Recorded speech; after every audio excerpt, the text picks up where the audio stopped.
What's going on, y'all? Thanks for checking in with Callie. Please like, subscribe if you haven't already. So here we go again. It's all about Kawhi Leonard at the end of the day. We've talked about these in the previous videos, and I'm glad you guys have left your comments. So please do the same thing. Once again, I really appreciate your comments. I love the feedback, and I love talking to you guys, and it's always a pleasure. But one thing, listening to Gilbert Arenas, on Gil's podcast and his show, where he spoke on the Clippers and the Kawhi Leonard situation, I felt like he made a good point, which a lot of people might not be looking at. The fact that the Clippers got Kawhi to come there to that team, and he chose to go there, and they invested a lot of money into him, a lot of everything. And now it's almost like they want to be reimbursed to paraphrase it. And it's like the reimbursement was getting a championship, obviously. And now they're turning their back on Kawhi now that they got in trouble for what they did to try to lure him there. I mean, it's not Kawhi Leonard's fault that you decided to come up with a company, whether Steve Ballmer and or the Clippers, whoever in the organization, to come up with a company, a tree service company, whatever the hell it is, to pay him $28 million for a no-show job. Anybody else would have took the money. Any other superstar would have took it if it was actually offered to him and given to him where they don't even have to work for it. Why blame Kawhi like any other superstar or any other player in the league wouldn't have done the same thing? I mean, heck, maybe if you was in that position as a fan or a spectator or whatever, or a fanatic or whatever you want to call yourself, including myself, maybe I would have took the money if it was offered to me. You know what I mean? So it's like we can't, fault somebody for taking something that was offered to him, because that's, in his mind, it's like, in Kawhi's mind, he was just getting paid what the team thought he was worth. If the team offers you $100 million or however much, that's what you're worth at that time to them. So, I mean, it's no need to act like, he did something that any other superstar wouldn't have done. Now, my thing is, like Gil said, they're basically throwing Kawhi under the bus. Somewhat, it's looking like they're trying to throw him under the bus and blame him for a lot of this, and he be the fall guy of the whole situation, which isn't good, because it's not going to make other superstars want to come to your building.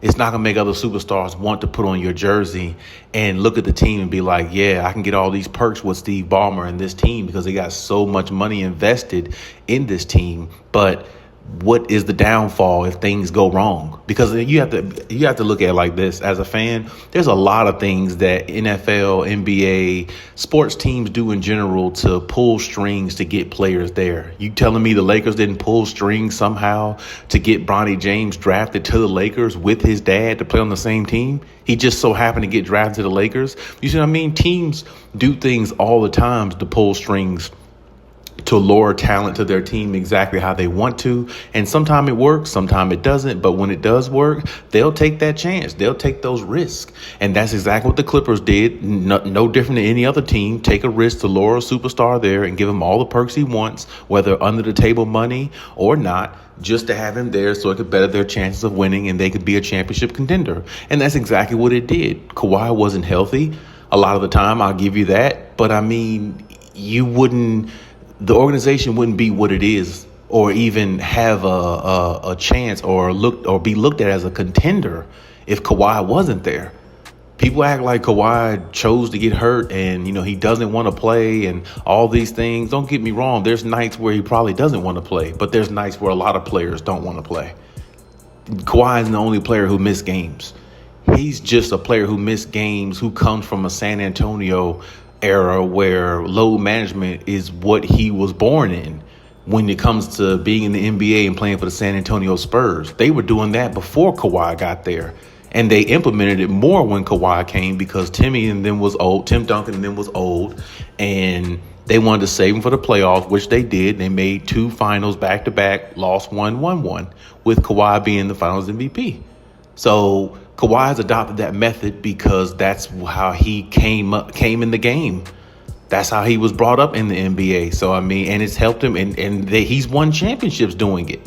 So it's like, even though we may not understand it or like it as much, Kawhi is injured. Kawhi does have degenerative knees and all those things that people talk about. So it's not like he's not playing because he really doesn't want to. He's not playing because he really is hurt. There are nights where he probably takes off because he feels a little bit of pain. Maybe he can play through it.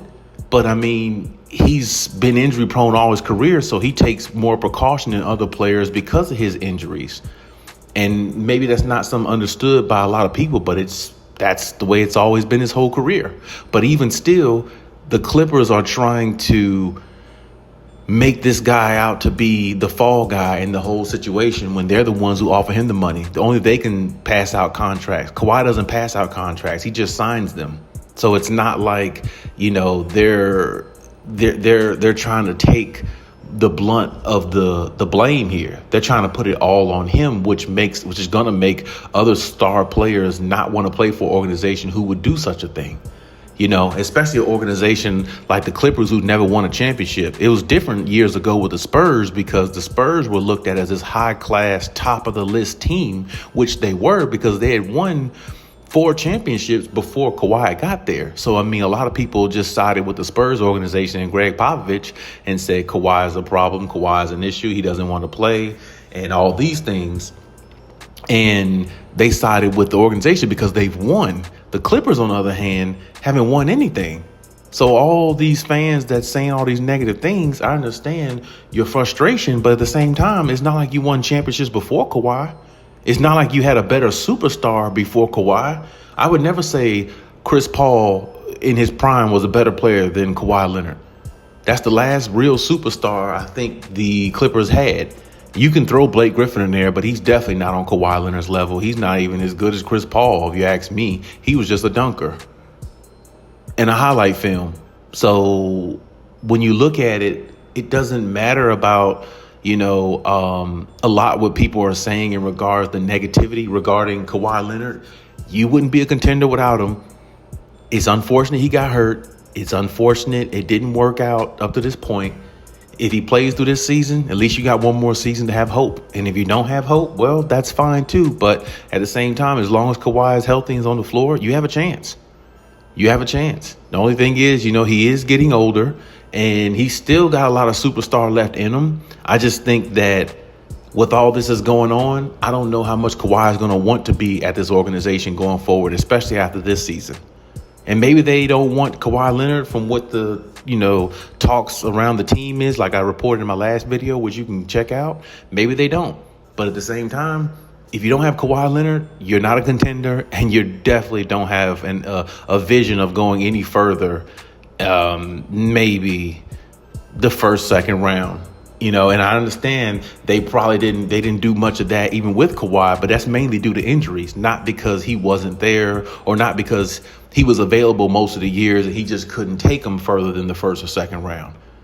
So I get where a lot of fans are coming from, but they gotta relax. They gotta chill. Understand, you lose Kawhi Leonard, you're not bringing another superstar there probably for years. And after this right here, what a lot of NBA players are looking at, damn, the Clippers are a messed up organization. They'll do a great player like Kawhi a disservice like that, throw him under the bus when he's just a superstar, signing the contract, taking extra money and the perks that comes with being a superstar. And he's won championships in this league. He's not a player who has not proven himself. So whether he wins one with the Clippers or not doesn't really matter. I mean, I would like it to happen myself, but it doesn't negate or take away his greatness. It just looks like the organization can't find ways to put the right pieces around their star players and put themselves in position to be the best they could be to give themselves an opportunity to win. That has nothing to do with Kawhi. Kawhi can come there and try, but it ain't no guarantee he's supposed to win a championship. If that's the case, how come Charles Barkley doesn't have a championship? How come Allen Iverson doesn't have a championship? There's a lot of superstars who don't even have a championship. You know why? Because it doesn't negate their greatness if they don't win a championship. It's just unfortunate if they don't win a championship because they got so much talent and they're so gifted to the point where you think they should, but there's no guarantee. And with that being said, if it's no guarantee, Clippers fans, don't blame Kawhi for everything. The organization wasn't winning before he came. He just gave you a decent opportunity while he was there. It's very tough to do that on a team that's never won a championship. It's a lot of pressure, a lot of everything. But at the same time, injuries came into play. So don't blame him.